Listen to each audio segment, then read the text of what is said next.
Então, por essa analogia, ele vai seguindo e mostra que a inflação, primeiro, é um fenômeno monetário. Isso aí os monetaristas também sempre falaram com razão. Mas a inflação não pode ser definida da maneira que os economistas normalmente definem.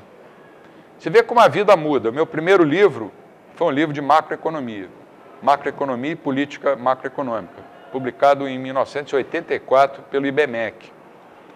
Foi um livro até que vendeu bastante. Lá, como é que eu defino inflação? Como todo mundo define. Inflação, aumento contínuo e generalizado de preços. Como é que eu defino inflação hoje? Eu olho para o velhinho Mises e digo, ó, a inflação é quando existe uma emissão de moeda sem lastro, ou seja, quando você aumenta a oferta de batatas sem que tenha havido um aumento na oferta de caviar. Repara, eu estou olhando um termômetro. Aí eu vejo assim, a febre desse cara está 38 graus. É assim que eles definem inflação.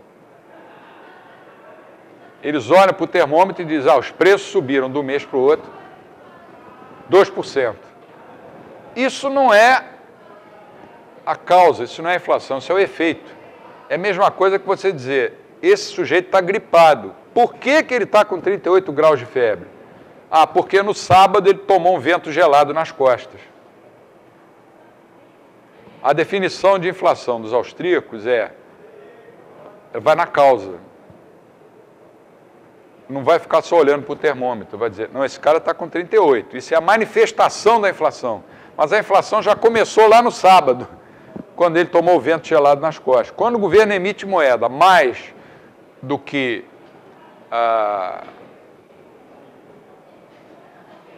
os economistas dizem, acima da expansão do PIB, da produtividade e da população. Mas quando há um aumento na oferta de moeda sem lastro, real, sem lastro na produção, aí já há inflação. Embora essa inflação, esse aumento de preços, às vezes só vai se manifestar meses e às vezes até anos depois. É por isso que eu acho difícil a economia americana não passar por uma inflação forte proximamente. Se me perguntar quando, eu como austríaco vou dizer, cientificamente eu não sei. E a Europa também. E o Brasil também. Porque o Brasil está brincando com coisa que não se deve brincar. Existe inflação regionalizada, depois colocam no jornal, né? Por exemplo, Rio, Bahia, São Paulo, é porque eles levam em consideração os aumentos de preço. Como cada região tem uma demanda diferente de determinados produtos, é diferente. O preço é diferente em cada região. Você diz que a inflação naquela região é tanto. Não, está errado. Existe uma taxa de inflação. Que é a inflação medida em reais, que é a moeda brasileira, né? A inflação da moeda, então, dos preços. Agora, esse pedacinho aqui, ó, aumento na oferta de moeda não produz benefícios? Não, é antes. Variações no estoque de moeda afetam desigualmente os preços relativos. Isso é uma coisa que os keynesianos sempre defenderam, e os monetaristas não. O Rothbard tinha no livro dele, aquele livro grossão, Man, Economy and State, ele dá um exemplo lá que ele chama de modelo do anjo Gabriel, que é o anjo da anunciação, né, que anunciou a Maria que ela ia ter um filho, que ia se chamar Jesus e tal. Imagina que o anjo descesse na casa de cada um de nós, de noite, e falasse, olha, amanhã todo brasileiro vai acordar com o dobro de dinheiro que tem hoje. É uma hipótese pouco provável. Mas mesmo que isso acontecesse, pela teoria monetarista, se isso acontecesse, todos os preços iam dobrar. Você ia ter uma inflação de 100%. Pela teoria austríaca, não. Mesmo que todo mundo acordasse amanhã com o dobro de dinheiro, os preços relativos iam se alterar. Por quê? Uma pessoa pobre, que estivesse morrendo de fome, ia usar esse dinheiro adicional para comprar comida. Um outro que morasse numa região fria para comprar agasalhos. Um sujeito mais rico talvez usasse esse dinheiro simplesmente para transferir para uma aplicação financeira. E no mundo real não existe essa história de anjo Gabriel, nem o famoso helicóptero do Milton Friedman. Né? Ele dizia, suponha que o Banco Central despeje de helicóptero uma quantidade de moeda uniforme, em cada centímetro quadrado do país caísse uma nota de R$100. Mesmo que isso fosse verdade, que não é, os preços relativos iam se alterar. Quando a moeda cai num ponto da economia, ela vai se espalhando aos poucos, como a gente vai ver mais adiante. O segundo ponto é que os ciclos econômicos, como a crise que a gente está vivendo, são fenômenos que, embora se manifestem no chamado setor real da economia, ou seja, desemprego, PIB, eles têm causas exclusivamente monetárias. Os ciclos econômicos são fenômenos reais, mas com causas monetárias. São provocados por moeda que é injetada na economia artificialmente e que se fantasia durante algum tempo de poupança. Se fantasia, quando descobre que aquilo é uma fantasia, que aquilo não era poupança, mas é moeda, vai aparecer a inflação. É uma explicação monetária. Eu estou falando moeda englobando crédito também. Terceiro é que a moeda, como qualquer outro bem, tem o seu valor decretado pelo princípio da utilidade marginal, como demonstrou Mises naquele livro de 1912, que a gente vai ver a demonstração desse teorema, quando resolveu o chamado problema da circularidade austríaco, em que ele inventou um teorema que ficou famoso, o teorema da regressão. Isso a gente vai ver no capítulo dedicado à teoria monetária. Porque muitas pessoas pensavam assim, a moeda não se sujeita ao princípio da utilidade marginal, porque a moeda é a moeda, todo mundo quer dinheiro. Quanto mais dinheiro, melhor. Mas ele mostrou com o teorema da regressão que também a moeda tinha o seu valor determinado pela utilidade marginal. Esse livro do Mises é uma obra fantástica. Quarto ponto, que eu já falei aqui, eu me antecipei. Os austríacos definem inflação não como aumento contínuo e generalizado de preços. Isso é a manifestação da inflação, é a que aparece no termômetro. Eles definem inflação como uma queda permanente no poder de compra da moeda, provocada em última instância pela emissão de moeda e pela consequente diminuição de sua utilidade marginal. Se a moeda se subordina ao princípio da utilidade marginal, quanto mais moeda for emitida sem lastro, é claro que a utilidade marginal da moeda vai caindo. Isso se reflete como, nas trocas, cada vez vai ser necessário você entregar mais moeda para ter a mesma quantidade de bens e serviços.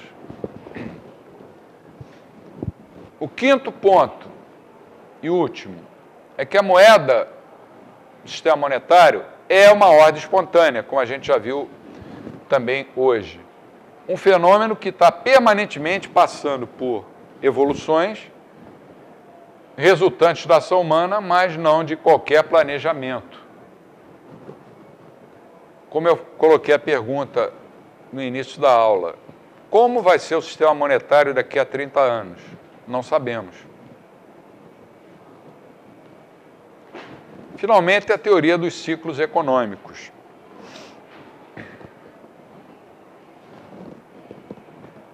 Que eu acho que é o filé mignon da teoria austríaca. É mais gostoso falar sobre isso. A ABCT, em português, é TACE, né? Teoria Austríaca dos Ciclos Econômicos, foi desenhada pelo Mises, mas desenhada, muito bem desenhada. Praticamente ele aprontou a teoria. Depois dele, o Hayek, nos anos 30, desenvolveu, quando Keynes chamou ele para trabalhar lá na London School, o Hayek desenvolveu essa teoria, apresentou um artigo para uma plateia formada por economistas todos famosos, mas todos depois viraram keynesianos. Entre eles estava Keynes, Nicholas Caldor, Joan Robinson, que depois virou socialista, né? Uma senhora, depois virou socialista. E ele começou a botar uma opção de triângulos lá no quadro, ninguém entendeu nada. Um sujeito com sotaque de alemão colocou uns triângulos no quadro explicando os ciclos econômicos, ninguém conseguiu entender nada. Depois ele fez um segundo paper tentando explicar, mas não conseguiram entender a essência. Eu acredito, principalmente, porque eles não entendiam que a teoria austríaca dos ciclos econômicos é uma teoria da moeda, dos juros e do capital. Tem uma teoria do capital embutida. Como eles não tinham uma teoria do capital na cabeça, ficou difícil eles entenderem. Ela foi aperfeiçoada por outros economistas da tradição austríaca, e eu acredito que o mais criativo deles é esse economista americano, Roger Garrison, que é um cara que conhece a teoria convencional, conhece keynesianismo, monetarismo, e é muito criativo. Eu vou apresentar, na parte final do curso, um PowerPoint preparado por ele, que ele autorizou a usar aqui, que o pessoal do Mises traduziu lá. É um PowerPoint brilhante. Eu resolvi usar o dele porque eu não conseguiria fazer uma coisa, em termos de PowerPoint, tão perfeita. Esse cara é muito criativo e é muito criticado também por austríacos mais puristas, porque ele usa um monte de gráficos para comparar as diferentes escolas. Eu acho que, ao usar os gráficos, ele está simplesmente querendo dialogar com as outras escolas e não está fugindo à tradição austríaca, porque os argumentos que ele coloca são todos austríacos. Então, a teoria dos ciclos é, ao mesmo tempo, uma teoria monetária, uma teoria do capital e dos ciclos econômicos. A gente vai ver essa teoria aqui bem devagar, etapa por etapa, duas vezes. Primeiro com a minha versão, depois a versão do Roger Garrison. Vamos usar essa teoria também no final para analisar a crise. Mostrar como ela pode ser usada para explicar por que a recessão de 1920 terminou sem o governo precisar agir e por que o mundo de hoje não consegue sair da crise, apesar de estar usando todos os remédios que os médicos keynesianos e monetaristas estão receitando.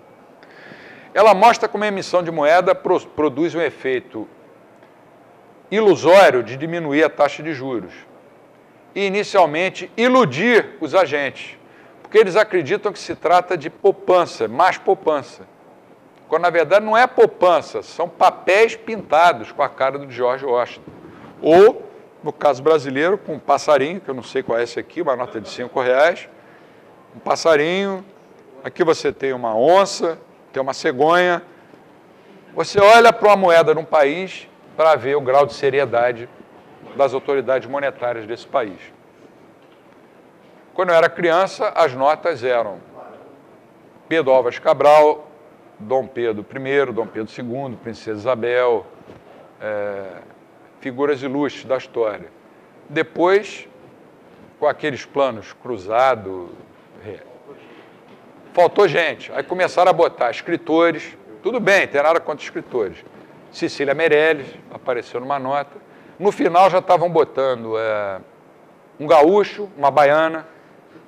Vocês não lembram disso? E hoje estão botando onça, qualquer dia vai ter barata, pulga.